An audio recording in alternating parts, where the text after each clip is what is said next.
ಮುಂದಿನ ರಾಶಿ ಕರ್ಕಾಟಕ ರಾಶಿಯ ರಾಶಿ ಫಲ ಹೇಗಿದೆ?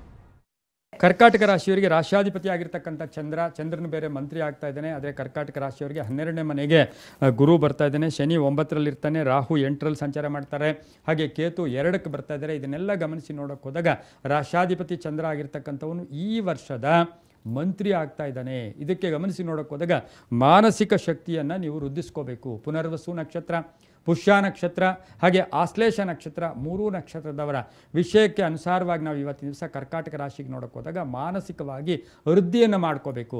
ಆರ್ಥಿಕ ವಿಷಯದಲ್ಲಿ ನಿಮಗೆ ಆಕಸ್ಮಿಕ ಧನಯೋಗ ಕೂಡ ಇರುತ್ತೆ. ಆದರೆ ಒಂದು ವಿಶೇಷ ಏನು ಅಂದರೆ ನಿಮಗೆ ಶನಿ, ಅಷ್ಟಮ ಶನಿ ಬಿಡುಗಡೆ ಆಗ್ತಾ ಇದೆ, ನವಮಕ್ಕೆ ಬರ್ತಾನೆ. ನವಮಕ್ಕೆ ಬಂದಾಗ ಪಿತೃಗಳ ಸಹಕಾರ, ಕುಟುಂಬದ ಸಪೋರ್ಟು, ಮನೆಯ ಸಪೋರ್ಟು, ಅಥವಾ ನಾವು ಭೌತಿಕವಾಗಿ ನಮಗೆ ಪಿತೃಗಳು ನಮಗೆ ಕಣ್ಣೆದುರುಗಡೆ ಇರಲ್ಲ, ಆದರೆ ರಕ್ತದಲ್ಲಿದ್ದಾರಲ್ಲ, ಈ ರಕ್ತದಿಂದ ನಮಗೆ ಅದು ಉಲ್ಲೇಪನ ಆಗುತ್ತೆ. ಇದನ್ನು ಗಮನಿಸಿ ನಾವು ನೋಡೋಕೆ ಹೋದಾಗ ಈ ವರ್ಷದಲ್ಲಿ ನಿಮಗೆ ಸಾಕಷ್ಟು ಶುಭ ಕೂಡ ಆಗುತ್ತೆ. ಆದರೆ ವೃತ್ತಿಯಲ್ಲಿ ಸಣ್ಣ ಪುಟ್ಟ ಕಂಟಕಗಳೆದುರಾಗುತ್ತೆ ವೃತ್ತಿಯಲ್ಲಿ.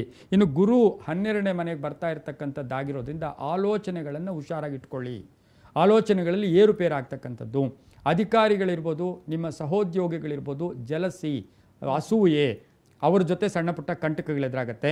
ಆರ್ಥಿಕವಾಗಿ ಹಣದ ವ್ಯವಸ್ಥೆ ಬಂದರೂ ಕೂಡ ಖರ್ಚು ಜಾಸ್ತಿ ಇರ್ತಕ್ಕಂಥದ್ದು. ಯಾವ ವಲಯದವರು ಹೆಚ್ಚು ಎಚ್ಚರಿಕೆಯಿಂದಿರಬೇಕು? ಈ ಒಂದು ಮಿಥುನ ರಾಶಿಯವರಿಗೆ ಪತ್ರಿಕೋದ್ಯಮ ಇರ್ಬೋದು, ಶೇರು ಮಾರ್ಕೆಟ್ ಇರ್ಬೋದು, ಶಿಕ್ಷಕರಿರ್ಬೋದು, ವಿದ್ಯಾಸಂಸ್ಥೆಗಳು ನಡೆಸ್ತಕ್ಕಂಥವ್ರು ಇರ್ಬೋದು, ಹಾಗೆಯೇ ವಕಾಲತ್ತು ಅಂದರೆ ಲಾಯರ್ಸ್ ಇರ್ಬೋದು, ಜೀವ ವಿಮೆ ಇನ್ಶೂರೆನ್ಸ್ ಅವ್ರು ಇರ್ಬೋದು.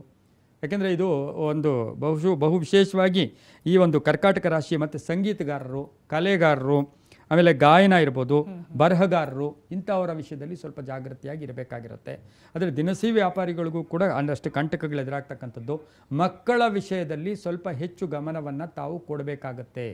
ಮಕ್ಕಳ ವಿಷಯದಲ್ಲಿ ಹೆಚ್ಚು ಗಮನ ಏನು ಅಂದರೆ ಈ ರಾಶಿಯವರಿಗೆ ಚಂದ್ರನು ಮಂತ್ರಿ ಆಗಿರೋದ್ರಿಂದ ಮಾನಸಿಕ ಸದೃಢತೆಯನ್ನು ಬೆಳೆಸ್ಕೋಬೇಕು, ಆತ್ಮವಿಶ್ವಾಸವನ್ನು ವೃದ್ಧಿ ಮಾಡ್ಕೋಬೇಕು. ಉದ್ಯೋಗದಲ್ಲಿ ಒಂದಷ್ಟು ಬದಲಾವಣೆಗಳು ಕೂಡ ಆಗುತ್ತೆ. ವಾಹನ ಯೋಗ ಚೆನ್ನಾಗಿದೆ. ಆಸ್ತಿಯ ವಿಷಯದಲ್ಲಿ ಶುಭ ಆಗುತ್ತೆ.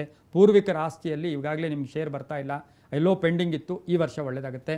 ಭತ್ತ ಬೆಳೆಯತಕ್ಕಂಥ ರೈತರಿಗೆ, ಯಾವುದು ಭತ್ತ ಬೆಳೀತಕ್ಕಂಥ ರೈತರಿಗೆ ಈ ವರ್ಷ ಜಾಕ್ಪಾಟ್ ತುಂಬಾ ಒಳ್ಳೆಯದಾಗ್ತಕ್ಕಂಥ ಸಾಧ್ಯತೆ ಇರುತ್ತೆ. ಆರೋಗ್ಯ ಹೇಗಿದೆ?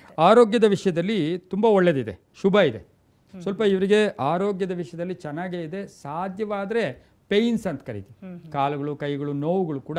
ಯಾಕೆಂದರೆ ರಾಹು ಅಷ್ಟಮ ಅಂದಾಗ ಸ್ವಲ್ಪ ಅದು ಬರುತ್ತೆ, ಬೇರೆ ಏನೂ ಇಲ್ಲ, ಚೆನ್ನಾಗಿದೆ. ಪರಿಹಾರಕ್ಕೆ ನೋಡೋಕೆ ಹೋದಾಗ ಇವರು ಗುರು ಸೇವೆಯನ್ನು ಮಾಡ್ಕೋಬೇಕು.